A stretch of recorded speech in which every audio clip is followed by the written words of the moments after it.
Hello and welcome to the Eating Disorder Therapist podcast.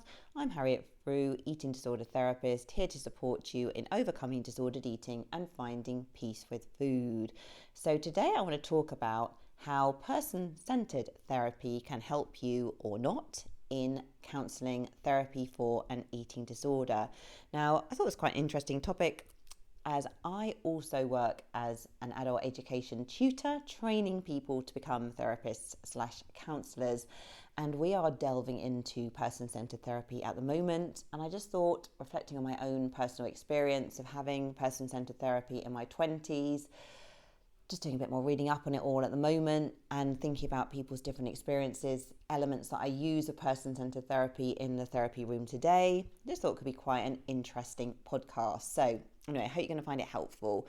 So before I dive in, just to mention that you may be interested in my app, my Food Freedom app. The link is in the show notes. If you're wanting some support with your eating, if you're wanting like daily check-ins, accountability, etc., an affordable price, this could really be for you. And also, I have recently launched a little mini guide all about if you're on a fitness journey and you're struggling with your relationship with food. It's a little mini guide which I have developed after running some training for my local gym, talking all about food freedom, relationship with food when you're on your fitness journey. So again, the link to that is in the show notes, and if you're on Substack, it'll be on the page. So anyway, let's dive in to person-centered therapy. So on my own healing journey from bulimia, specialist eating disorder therapy was pretty much unheard of. It was the late 90s, and heroin chic was still viewed as a lifestyle choice rather than an illness. I mean, you could argue, really, have we really come very far today? Still kind of there, isn't it, really, under different labels. But anyway, back in the day, there was really not a lot of therapy available. Anorexia nervosa was recognised in the mainstream as an eating disorder, but bulimia was still the mysterious, dark, shameful beast. Now, although Princess Diana definitely shifted the trajectory and created more openness when she talked about her experience. Now, for me, after several years of me blindly navigating through the jungle of the disorder in my sort of early 20s, attempting recovery through sheer willpower to never be sustained, I began to explore psychological options, and I had little understanding of different therapy types or modalities, and I was grasping the basics of my therapeutic understanding through my introduction to counselling course, which I did when I was 24 years old. Then through my mid-20s, I had 3 different bouts of therapy, desperate to heal fully from the eating disorder and to emerge with deeper self-awareness and tools to cope. And during that time, I worked with 1 psychodynamic and 2 person-centered therapists, experiencing distinct contrast in the approach. And back then as well, I mean, I was getting like discounted counselling through the therapy centre in my local town. So you only had access to maybe like 6 to 10 sessions. So I was kind of dipping my toe in, kind of grabbing what I could. But really, I still had quite a long way to go. Anyway, here I share a few thoughts about my experience and identify some of the potential positives and negatives of person-centered therapy in treating eating disorders. So first of all, what is person-centered therapy? So person-centered therapy is a humanistic approach, also known as client-centered or Rogerian therapy, because it was founded by the American psychologist Carl Rogers in the 1940s and 50s. Now, it's an encouraging and hopeful therapy based on the underlying belief that every person has the real capacity for personal growth and development to potentially achieve self-actualization. So the client isn't seen as some broken entity to be fixed, but rather as a resourceful human with infinite potential and self-understanding. And what is brilliant, I think, about person-centered therapy is that, good person-centered therapy, you will really create a container and safe environment which allows the client to flourish and grow. It's really creating that safety. Now, the quality of the counselling relationship is fundamental to the therapy. And this therapeutic environment is developed by the counsellor, demonstrating what Rogers called the core conditions. And these are, number 1, empathy. The therapist works to understand the client's unique experience and to see the world through their lens, so effectively standing in their shoes. And I guess that's very sort of different from sympathy. Empathy is really just trying to understand How does the client feel? What is it like to be in the client's shoes, experiencing the world as they are? Okay. The next one is congruence. And what this means is the therapist is genuine, authentic, and real. So rather than hiding behind a professional image, the therapist very much brings themselves into the room. Now, I think what's really important here is they will still hold clear boundaries and the client space remains devoted to the client's material. So a professional therapist will not be disclosing life details or sharing personal traumas. Definitely not. However, they may thoughtfully self-disclose under the ethical principle of beneficence if genuinely seen as helpful. So I guess just to share an example from my own therapy that the way I run my therapy practice, I use person-centered counselling as a sort of baseline, but work as using integrative other skills and therapies on top of that. But I will thoughtfully self-disclose sometimes about my experience with the eating disorder if I feel that is helpful for the client. Now, this isn't going into loads and loads of detail, but it's more just to create that safety and understanding to reduce shame and open the door for more communication. It's not about sort of sharing minute details at all. So person-centered therapy there contrasts with psychodynamic therapy or more traditional psychotherapy, where the therapist remains as a blank screen and reveals very little, so allowing the client to project onto this. So with the blank screen, the therapist is just much less revealing of themselves. So in a way, they sort of come in with the client really knowing very little or having very little awareness of what might be going on for the therapist. So in a way, the client then just can project all of their stuff onto the therapist, and there can be pros and cons of that. The next one is unconditional positive regard, number 3.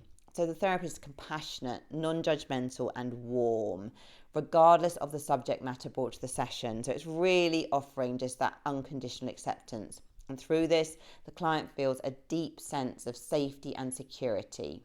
And generally, the counsellor will tend to take the client's disclosure at face value and not see it as acting out or resistance, as could be interpreted in psychodynamic therapy. So for example, in psychodynamic therapy, maybe if the client's always late or something, the counsellor may interpret that more through an interpretive lens and really explore that more, whereas a person-centered counsellor may just take that a bit more at face value. Okay.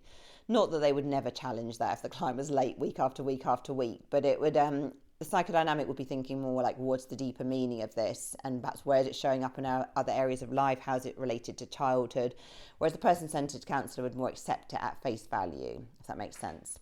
So what about person-centered therapy and eating disorders?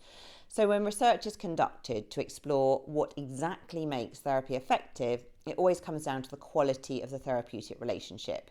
Not the counsellor's qualifications, not the modality of treatment, not the costliness of the session. The relationship is key.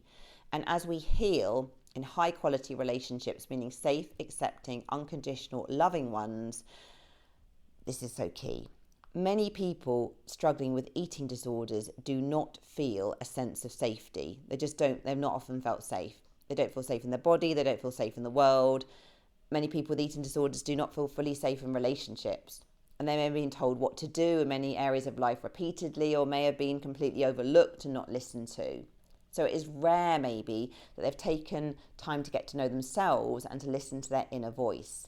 And a lack of self-trust and self-safety leads to looking externally for advice, direction and support. There's not that kind of inner compass of knowing, making decisions.